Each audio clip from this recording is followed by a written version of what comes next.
Hello and welcome back to the Northern Roses YouTube channel, and in this episode we wanted to talk about the monetization of hate. So, what really inspired us wanting to talk about this was when I was recently at a protest in Oldham outside a refugee hotel, and you can find I'll put the link up there somewhere, I don't know. And basically what I found was that on both sides of the, protest, and to be fair, there wasn't that many Oldham residents there. It was a lot of stand up to racism, anti-fascist counter-protesters outside the hotel, but there was also, on the right, I wouldn't say there was many people from Oldham there, but what there was a lot of people who had their cameras and they were filming. And it was a bit of a strange experience, really, because it felt like I was on a live stream, which I was. Mm-hmm. They like to call themselves journalists, I guess, which, I don't know, pretty wide, pushing the description quite far, definition quite far. But, yeah, it was this strange kind of feeling that they were after a reaction, because if they were to get a reaction from a loony lefty, people would then donate more to their stream. So it was like this idea that for a reaction, people would pay for it. So there was a clear incentive to kind of raise the temperature of the protest. Mm-hmm. And that was like, it felt very Black Mirror. Yeah. Well, I mean, this is what we wanted to get into today, about how the monetization of content, especially like protests and things like that, now you can really monetize hate and rage, and it's become big business. And so people turn up to these events, like you were saying, Henry, with their cameras to video it in the hope that something like a fight happens, because that'll get more views online, which can then be turned into advertising revenue. Yeah, and it's but people make direct donations as well, or direct donations. But it has become, and this is, again, we talk about national, international, and local issues. This is not just a international, national issue, but it's a local issue, because there are people doing this in Manchester. Characters like Charlie Veach, who goes to protests like this with the hope of enraging people, because his most viewed content is fights, or it is this specific kind of rage bait material, it's known as, where it is to generate rage, to cause people to be outraged, because that is the kind of content people want to see or will click on. And I think it was most telling, because as we were leaving the protest, it kind of went up another gear again. People were following us, and they were saying, grooming gang lovers off our street. That was like a one guy, that's all he said for about 2 hours straight. Like, there was like a slipped, hurt by the end of it. Slipped gear in there somewhere. But basically, I think what they were trying to do is they were trying to get as much like reaction as possible as people were leaving, because that was their last chance to cash in. Maybe, so yeah. That as it hadn't been a particularly, physical protest up to that point, that they was like, this is the point now where we have to cash in. Yeah, and I suppose as well, you've got the police around. The police are maintaining order, making sure that that these kind of physical interactions that these videos want don't occur. So then obviously I think they would look for opportunities where then there are no police around. They then see an opportunity there. And I think that was mentioned at the We Demand Change Summit that we went to last week, how Charlie Veach will look for people, say around Manchester, just to confront them when there are no police around. Yeah. Even if they're not protesting as well. He will just look for people he recognises to confront for content. Yeah, it's a strange world that you're living in, really, because it's like, how well are these people, are the protesters, are they even there for ideological reasons, or are they there because they're getting paid? But and there is an irony there, because you can even look on our TikToks or our YouTube shorts, specifically TikTok though, a lot of it's about the left being paid to be there. Yeah. And I'm not being paid to be there. I can tell you that. I wish I was. Yeah. Well, if we were being paid to be there, there'd be far more people, I think, turning up. Exactly. But the people on the right are actually being paid to be there. Yeah, they're monetizing. It's very easy to monetize this content, and it is the hypocrisy of it. It is often that you find the criticisms levied are projections of their own insecurities or their own situation. So when Trump will talk, most of the situation, what he says is a projection of his own. What he's doing. So when they say the Biden government was the most corrupt government, well, I think it's pretty easy to say his government's the most corrupt government. But to go back to the broader point about the monetization of these things, there are many problems in the UK. And these problems, as we've spoken about, are due to inequality, wealth inequality in particular. And so I think we need to just say, as we've said many times, that people on the right who think that they blame migrants, they're not stupid. Like, they're not. I know you were joking before when you're saying that something's a cog's missing. A cog isn't missing. Like, everyone's intelligence is pretty similar throughout the general population. But the problem is that they're being fed so much. So I think it becomes a situation where, you might initially start videoing these events because you think, I can make some money, I'll get some views. But then you get fed more of these videos as well through the algorithm. And we even found that some of our shorts, which are on protest, it might not be specifically about the issue, just here is a protest, way more views. Because people want to see that outrage. They want that. And so the algorithm it learns from what people like, what they consume, and it feeds them that content. And then what happens is these video journalists think, well, they're making a living from it. It's their primary occupation for many of them. So then they are encouraged to go and create content that gets more views. And we are in this perpetual cycle now where these social media companies, because none of the objectives of them are the public good, none of them their outcomes are not what is best for the public, best for social cohesion, best for improving living standards. None of that is their objective. Their objective is purely shareholder value, like profit margin. And I think that is actually quite an interesting point, because people have even been commenting on our videos, and because I can see the analytics on our shorts as well, we get dislikes and we get people saying that they've not recommended us. Because there's a button you can click on YouTube to say, do not recommend to other people. So that's what people do to us. So we're actively being pushed out the algorithm by these people, where others are actually being actively pushed by the algorithm. So it's like this, even within the algorithm space, so to speak. There's a battle going on in there, and you give people the freedom to try and influence that as well. That's it, exactly. So people, like, it becomes a politicized, which is just it's bizarre, isn't it? And I wouldn't even be surprised if you're pressing that do not recommend button because you're outraged by a video. I wouldn't be surprised if TikTok pushes it more. Do not recommend is the outrage. Like, someone's been outraged enough to do that.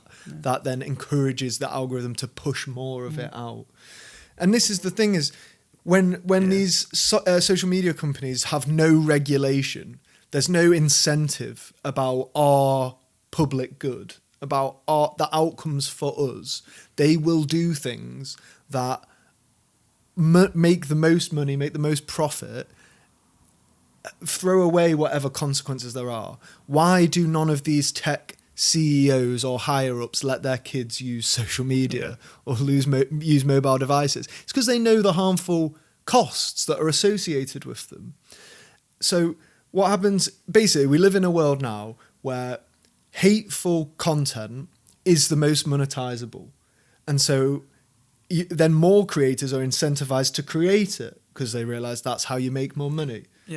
I mean, I've got to be honest, I have been you do feel it as well, because like, for example, we can put up one of a protest and it gets 25k views on TikTok, and we've been doing TikTok for 2 weeks now, if that, and then all of a sudden you do one about Mothin Ali, who's just trying to have a common sense approach to a wealth tax, and it gets like 1,800. It's like, well, like what am I doing here really? Like what? Yeah. For my interests. Yeah. To grow this channel. Yeah. What is best for me? I mean, like I try and have like a responsible approach. So we are going to platform people who, like politicians who we feel are trying to have a positive approach, but you kind of start thinking this trap is very, very easy to fall into. Yeah. And it's like so like it's so sweet to fall into that algorithm, because you're like, oh, I'm getting so much like engagement with this, that it's almost like quite addictive. Yeah, and you're looking for the next thing to reproduce that. It's like, what protest can I go to next? Yeah, and this is exactly what happens to loads of people who are involved in these kind of things. Like, it's hard to know what, like, people like Charlie Veitch, what his intention was when he set out, but his intention is then shaped through his interaction with the platform. And so let's say he gets, I don't know, 1 million views on a video that shows, I don't know, someone on the right having a fight with someone on the left. That then signals to him that that's the kind of content he should be producing and creating. And like you said, these, when you said so-called journalists, I would say the problem, I think anybody who goes out and they journal experiences and they go and talk to people, that is a journalist. But the problem is that journalistic standards are not there. Whereas these legacy media institutions like The Guardian, the BBC, the New York Times, various other papers, they would have had institutionalized standards, like editorial standards, lawyers who tell them, here's within the scope of the law, here's what you can and can't do. And these things maintained a certain amount of like rational approach to journalism. Whereas I think what we've found now is that that's all gone within, especially the YouTube or social media space. There are no rules anymore to journalism. And actually, that's not always bad, because sometimes you want to see those raw, authentic experiences. But as soon as you're holding a camera to things and you're monetarily incentivized to make the content a certain way, you're not an impartial participant. Like, so these right-wing videographers, journalists, they're not passive bystanders. They're not paid by an organisation in the same way. Their monetary worth, their value is purely based on the views of the content. Well, they do get the private donations. Private donations as well, of course. But who's giving those donations is unknown. But whereas, say, like, if you're a Guardian or a BBC journalist, you're paid by those organisations. It's maybe now that into certain contracts is built the amount of views, but it's very unlikely. It's very likely that they're on a set salary. Yeah, I'll tell you that. That's not the case with the BBC. Exactly. Oh, you don't think it's no, not? So you think it's just a salary, or is it on the amount of engagement they get? On the BBC? Yeah. Just the salary. Yeah. So set salary. So they're not incentivized to go and interfere with the events they're covering to make them more clickable or watchable. Yeah. And so we've got a new modern media environment where in some ways it's great, it's decentralized, it's open to anyone who has a phone to go out and create, but that's led to unintended consequences that are not good, which is to actually interfere and to create events that can be monetized. Whereas journalism in the past that's based, or journalism that still exists, but within legacy media outlets that have set guidelines and standards, they are meant to be far more impartial.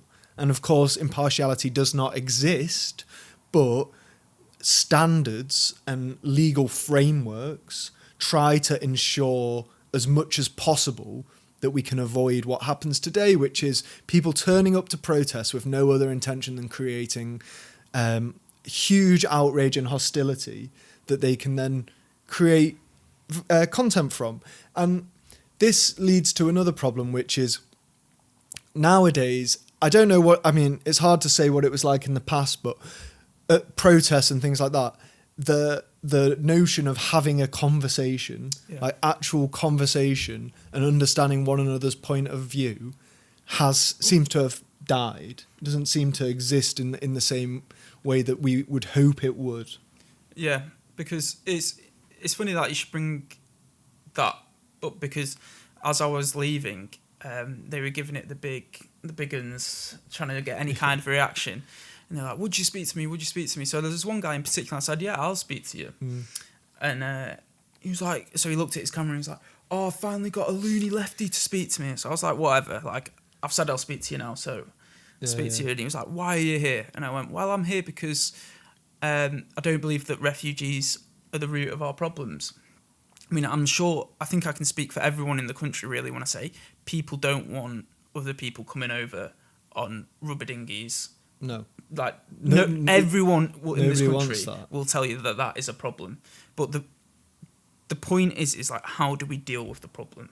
I think that's where the problems start, or that is where the debate starts. And the size and disproportionate coverage of the issue as well. Yeah, so that's what I said to him, and I said, well, I think the reason why a lot of people in this country are frustrated is because they see that their public services have been eroded away after 14 years of Tory rule, and Labour have come in and they've not made a change. If anything, things are still getting worse. Rachel Reeves has come after disabled people. Like, what on earth is going on? So that's what I said to him, and then he said, yeah, I agree. And I was like, okay. And then as we were leaving, he said, like, looked at me as if I was an alien and said, what do you do for fun? And I went, I like going to the pub with my friends and having a pint and having a chat. That's what I do for fun. And he was like, yeah, I like doing that too. And he agreed with me that, like, billionaires need to be taxed. And I said, those with the broadest shoulders should carry the heaviest burden. And he went, yeah, that agrees. So then we shook hands at the end of it. And it was quite like a strange interaction. And then after it, he was back at it, calling people fans of grooming gangs. Or whether he was specifically doing that, I don't know. But it was some form of abuse, like, you know. Yeah, take your pick. Yeah. But I think that is the key thing, is that currently there exist two sort of narratives in the UK. I see it as, obviously, issues and things happening. It's very complex. There's many moving cogs, and things are happening in a way that, like we've spoken about before, in a chaotic way that no one can just fully articulate. But there are two key narratives happening. One of them is that migrants are the sole cause of every problem. Like, communities are being ravaged by people who've come overseas on dinghies and are taking all the jobs and all the homes and creating all the problems. Even though 5% of migration is people on boats, that's 5%, so it's hardly anyone. It's like 50,000 people maybe. So it's a very small problem countrywide, and all the other things can be shot down as well, to say that they're taking jobs away. They're not. In many cases, migrants are doing the jobs that we need done. We can't have an NHS without migration. But I think what it is as well is a lot of like misinformation, disinformation about this, and it's that this idea that people are coming over on a boat and they're given a free iPad on arrival. Like there's a Chinese takeaways every night. They're chilling out watching Netflix. And this it's the monetization of AI videos of migrants coming over and then just like being given a free phone, and suddenly you're off working for Deliveroo. And the idea that people are given free phones when they come over is insane.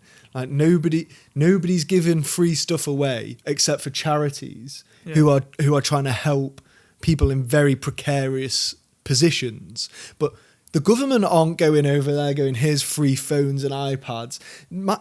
Migrants who've come over in boats aren't allowed to work. Yeah. Why? Right? They're not allowed to work, so they can't take your job. But why are they not being allowed to work? Surely, if we want to create economic growth, allow people to work.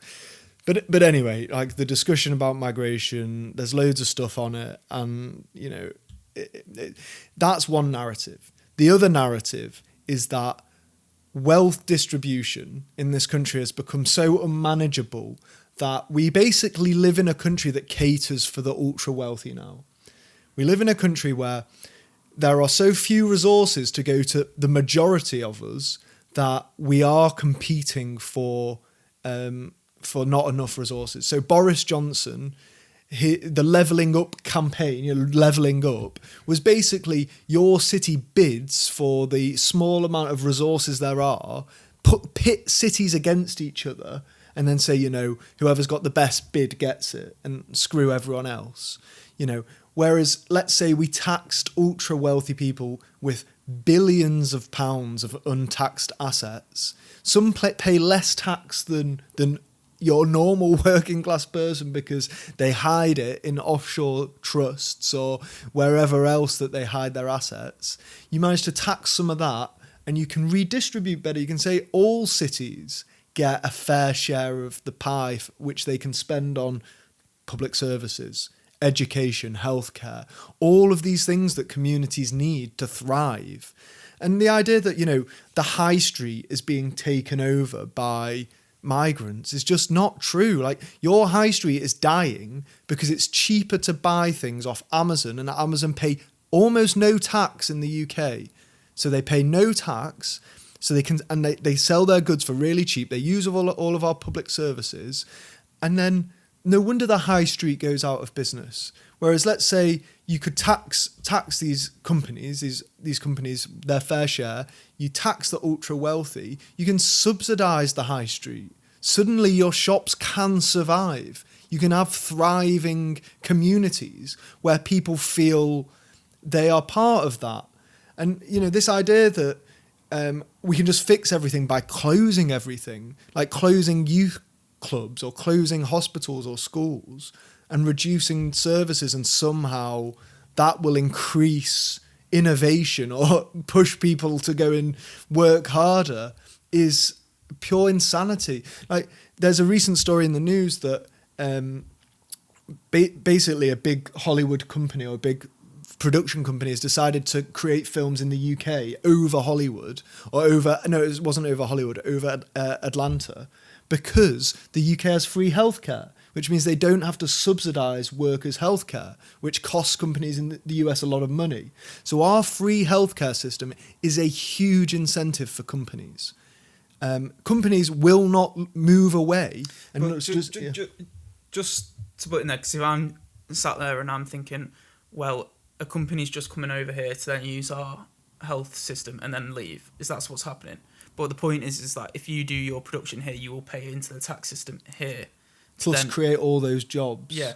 You create so every pound spent on the NHS on public health leads to a multiple times worth of economic activity.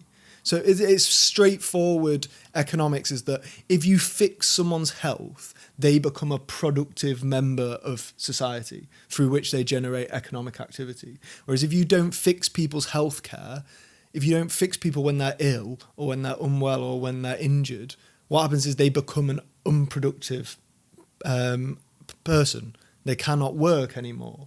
And so that's just like that's a straightforward economic reason for healthcare.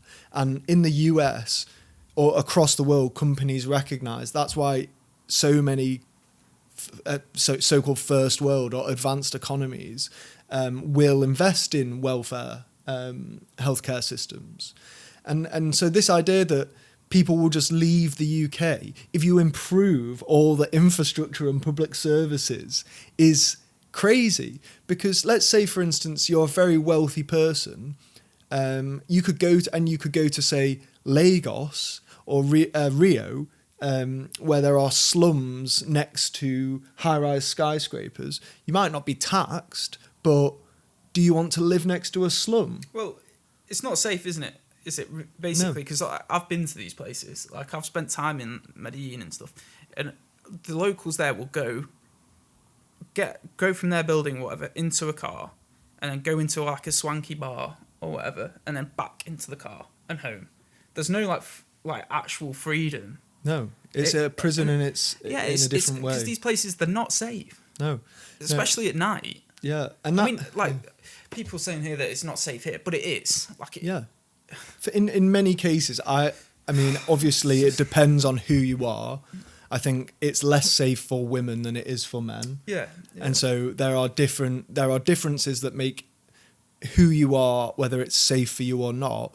But we live in a country currently where it is safer than others. But if we do not address inequality, it will continue to become more unsafe, because more people in desperate living conditions, the more crime there will be. Whereas the less desperate people, basically the less inequality you have, the less poverty you have, the less crime you have, the greater levels of public happiness, the greater levels of satisfaction with life. And surely it's obvious for any of us to see that if we are around other people satisfied with their lives and happier, that will make us happier. And I just think that there is a real kind of a lack of thought by those with the most wealth about the impact of the inequality. And I can understand that if one of them decides to give away their wealth, it doesn't make an impact. It needs to be all of them. And this is what groups like Patriotic Millionaires argue for. They say, tax all of us. Yeah. We all recognise the importance of it, but if one person does it, doesn't make a dent. So this needs to be a nationwide initiative. But ultimately, this is a message for sort of Labour now to say they have to take this narrative and this choice, because the other narrative of migration being the problem, it's first of all, it's not the problem. If Nigel Farage does mass deportations and closes the borders in a draconian way, that will not generate any economic growth. In fact, it will cause a recession, because there won't be enough people to do the jobs that we need to do. And that will be part of a broader initiative of privatising healthcare, creating more unequal living conditions, so that we are, even the 2-day weekend is not safe with reform. Think about that. Your workers' rights are not safe with reform. Nigel Farage undoubtedly will be discussing whether child employment is a possibility under reform, because they don't care about actual working people. They are the elites who pretend to be working class. But if you want actual change, you need a government that says, here is a real narrative of redistribution, where we'll provide opportunities to not just the top 10%, but we'll provide opportunities to everyone. Because what is the real dream that our grandparents signed up to was the opportunity to become part of a middle class. But what really is a middle class? A middle class is the pushing together so that there cannot be these two extremes. The more you have these two extremes of incredible poverty and incredible wealth, that is pulling the middle class. You're either going one way or the other. And that other area of the ultra wealthy is their compounding interest means that that will be a less than 1%, and everyone else will be in the 99%. And, whatever assets you have now, you only have to think about compounding interest, that if you have 10 million now, you will be earning so much more interest than, let's say, you own one house, maybe some shares and some savings, and you're earning, 5% interest on your £500,000. Well, their £10 million is earning more interest, so they're creating. Or you can just do the Argentinian style of doing things and raise inflation to unbelievable amounts. So then your level of interest, the level of inflation, will outweigh the level of interest. So, for example, overnight you become so much poorer, but the ones who already own the assets, it's fine. Yeah. So they can. Assets. Yeah. Once you understand how these financial levers work, you can understand how people can just take things from you overnight. And that happens in other parts of the world. Yeah. In Buenos Aires, you've got middle-class people eating out of skips. Well, they're not middle class, are they? This is the point, isn't it? That's the middle class is gone. It's just, in Argentina, Javier Milei is seen as like this by the right wing as this kind of incredible politician, saving the neoliberal order. Argentina has over 50% poverty rates now. Is that a success? He may have somewhat reduced inflation, but let's say that the poverty rate went from 30% to 50%, 20% of the population go into poverty, the price of decreasing inflation. Is that a success? Maybe for the people that view the protecting the interests of the ultra rich, maybe for them. But I was just thinking, so to bring this back to really the title of this video, which is the monetization of hate. It's like, well, we can outline evidence-based, theoretical, like sound rational arguments, but will people pay attention to it, or do they just want to sit there on the weekend and watch people get abused, or watch like loony lefties get abused on the weekend? Well, it's all connected though, isn't it? Because like, if let's say that there wasn't this poverty that existed, and everybody in the UK could work one job where they earn enough to basically all of those things that we need to live and own their property, or not have to pay exorbitant rents, they wouldn't have to go out and try to monetize hate in this way. And also people wouldn't be so angry. Like, they wouldn't be so angry because they're right to be angry. And this is the whole problem, is people are absolutely within their right to be outraged by the current situation within the Western world. I'm outraged, you're probably outraged, but it's where do we direct our outrage? Yeah. And it's very easy to direct it at people of colour who we see as coming over here and not contributing to the system, and it seems like they are taking advantage of it. And also, if you're a bit of a bully, there's less of them and they're weaker than other groups in this country, so there's someone who's an easy target to pick on as well.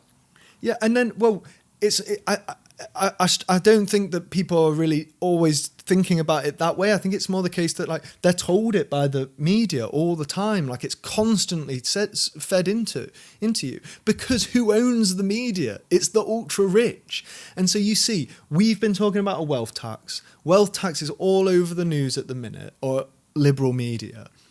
So what increases at the same time? Anti-migration rhetoric. Why is this happening? It's because the media, the right-wing media, they are the people who have the wealth, the people who own these organisations. They do not want to be paying extra taxes. Why?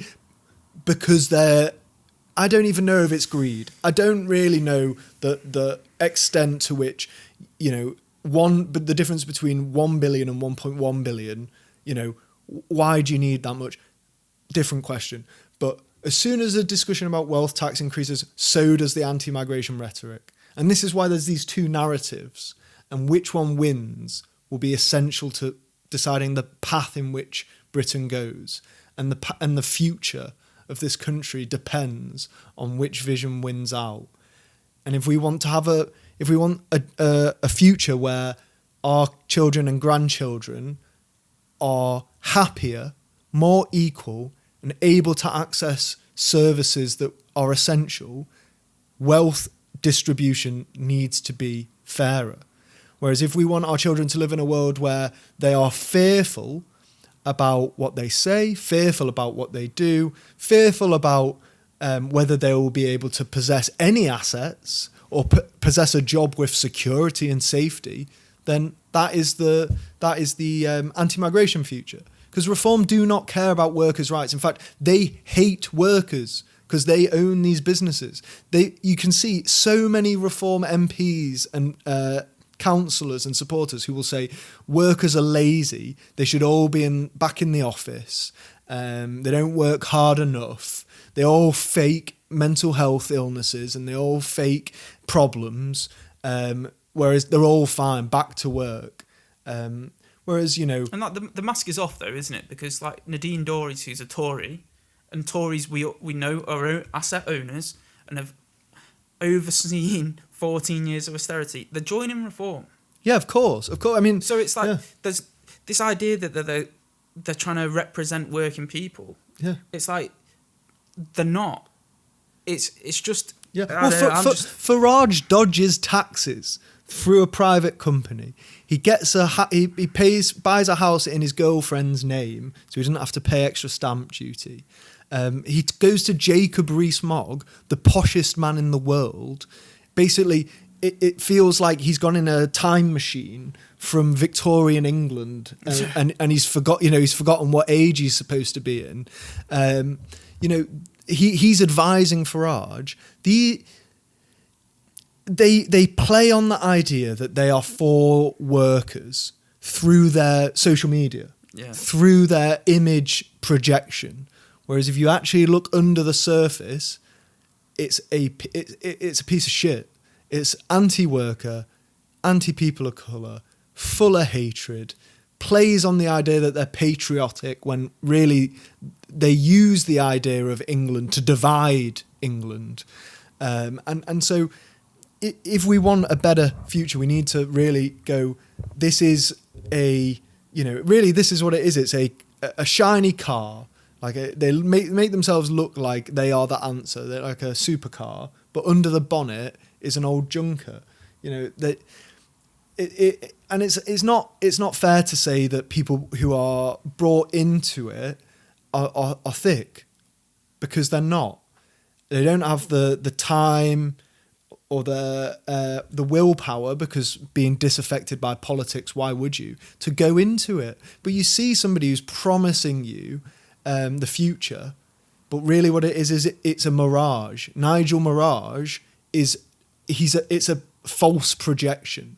He's a lie, and he is somebody who would rather he would destroy this country for personal enrichment than be poor and help the country. And that's always a question you should ask yourself. Would this person choose to be poor to make their country a better place, or would they throw everyone under the bus for personal enrichment? And Brexit is a key example of a man who would sacrifice other people's wealth, the national wealth, for his national interest. The national interest for his own personal enrichment. And that's why we have a case study, we have an example of this man making choices for him and not for everyone else. I'm fuming here, but this is a guy who recently went to America to try to get Trump to place tariffs on us.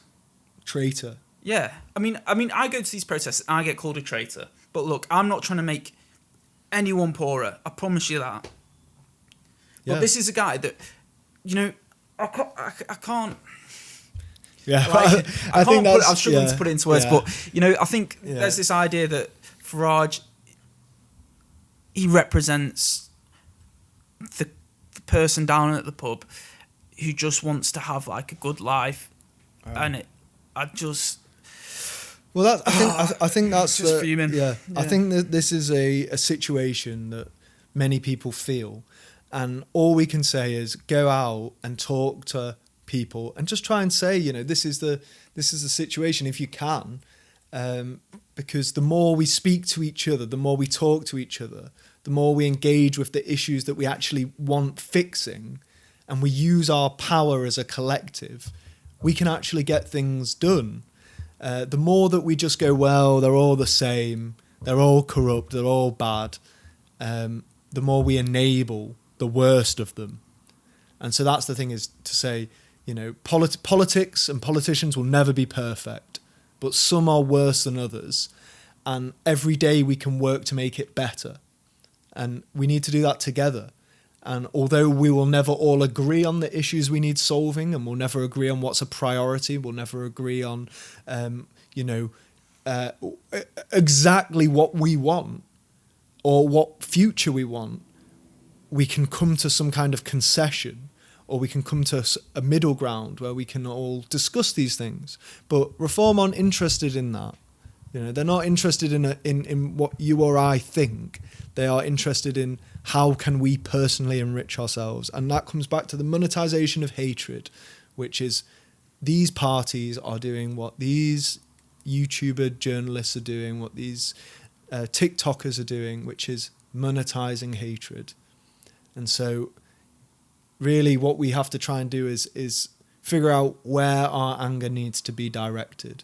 And really, I think that is the key to it all. If we can redirect our anger into constructive taxation and redistribution, we can make this country the country that we all want it to be. Like, real patriots don't want the country to be what it was 50 years ago. They want it to be a vision of a better place that doesn't yet exist. Yeah. So that's probably a good place to call it, I'd say. I'd say so. And look, we kind of would like your support here, because even if you just want to like this video or subscribe or recommend it to your friends, it does help in the algorithm that other things like this will then get pushed rather than the other algorithm. So it all helps. And, And and also to say, you know, we are not funded by these kind of Rupert Murdoch or right-wing media organisations that recognise that they can push right-wing views and monetize them. We are here because we want to raise all boats, not just our own, and hopefully you can help us do that as well. This is just a hobby for us, isn't it? Like, at the moment, it's like... You know, we have different things going on. This is on a part-time basis to try to grow a left-wing media network so that we can create positive change for everyone. This isn't just about monetizing your anger and outrage. This is about trying to construct something that can build a better Britain. Saying that, though, I'm simmering under the surface at the moment. So, but if you are outraged, you know, again, it's about where do we turn it. All right. Okay. Well then, thank you for watching, and hopefully there's more podcasts to come. We've got some really interesting guests lined up, as well as a kind of deep dive into the Manchester mental health care crisis, and the people that really have been like left behind. I think it's a good case study of really the horrors of austerity. Yeah. So yeah, thank you for watching, and we'll see you soon. Should we?